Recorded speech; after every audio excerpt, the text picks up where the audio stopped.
Good morning, 9th class students. So now you are in 10th class. You are in 10th class.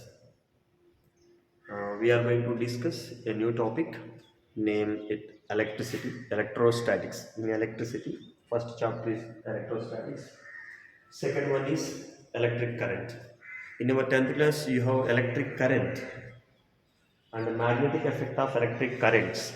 These two are in our 10th class. But unfortunately, this lesson is not given in our 10th class. Electrostatics. But this is the first chapter in your IIT program, electricity. In your IIT program, the wing is electricity. In electricity, we have four chapters. One is electrostatics. Among that, this one is the first chapter, electrostatics. Static means rest. And in this chapter, we are going to discuss about the charges. First one is electron, second one is proton. You all know that what is electron? It is a negatively charged particle, and this is a proton, positively charged particle. And here the charge of electron is 1.6 into 10 to the power of minus 19 Coulomb. And the charge of proton is also equals to 1.6 into 10 to the power of minus 19 Coulomb. Since electron is a negatively charged particle, I have given the name sign as a minus. And the proton is a positively charged particle, the sign is plus. And here Coulomb, C represents Coulomb. In the name of a scientist, in the memory of scientist Coulomb, the unit for this electron is kept as a Coulomb. Okay. So this is about charges, and I will write here this is a electron and this is a proton. This is a proton. Since these two are small particles, we may not able to see with our naked eye. Okay. Now, these charges, when you are placing very near to one another, how they will appear in the imagination only. So this is a negative charge. Always these imaginary lines, what we are drawing, are called field lines, are moving towards, are directed towards the negative charge.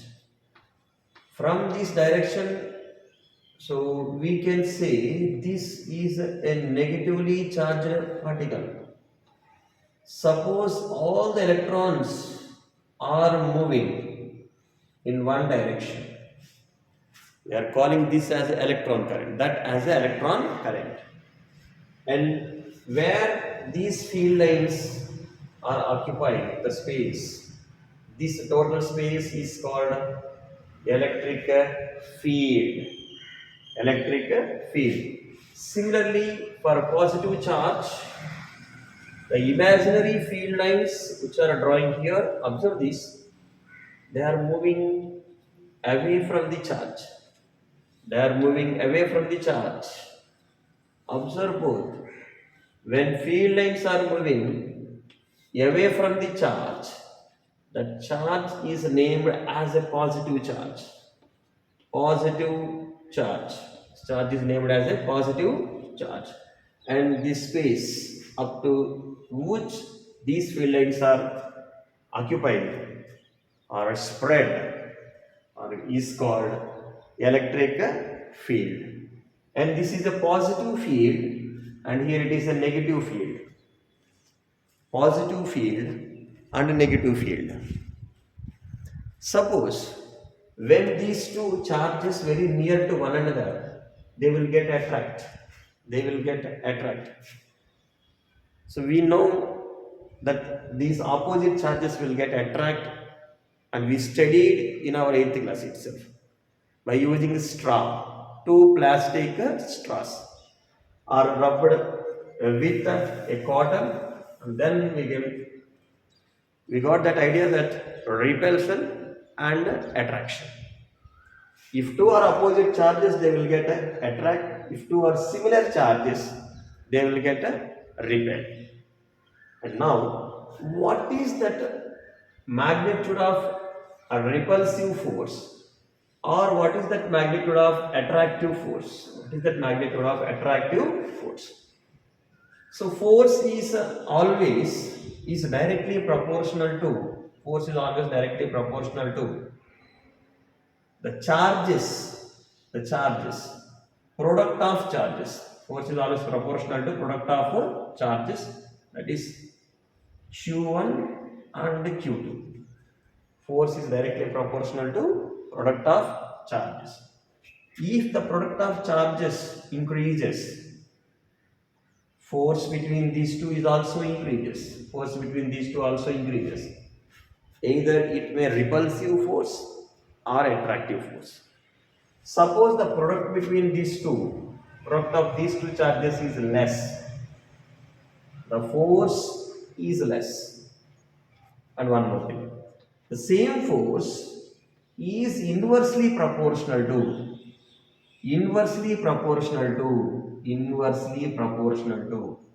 square of the distance between them, square of the distance between them, square of the distance between them. And this is how the force will experience or will play a main role between them. This is how. This is how means if product increases, force increases. Product between two charges decreases, force decreases. If square of the distance between them increases, force decreases. If the product of square of the distance between them decreases, force between them increases. Force between them increases. Now, I will give you idea about this one. Suppose there are two cases. These two charges are located at a distance d, q1 and q2. And the same charges are located some more distance here, q1, q2, and here it is a d1, this d2. Observe that d2 is greater. d2 is greater. Observe that d2 is greater, right? So as the distance between them increases, the force decreases. That's what I told from here. If the distance between them is decreases, then this force will increase. So we are going to relate this. So here the force between them is F1 and here the force between them is F2.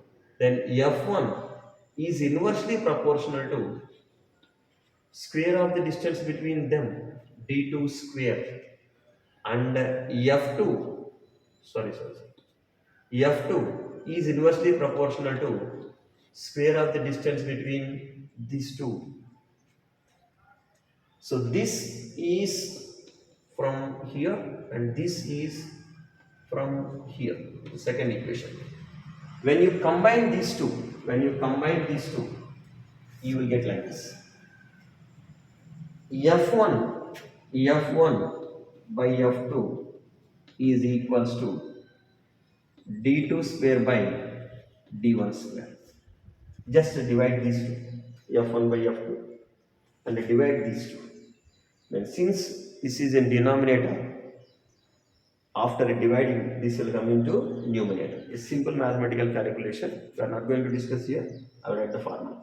So F1 by F2 is equal to d2 square by d1 square. By using this formula, you can proceed or you can do some problems. And come on to this one. Suppose charges Q1 and Q2 are very small and the distance between them is fixed.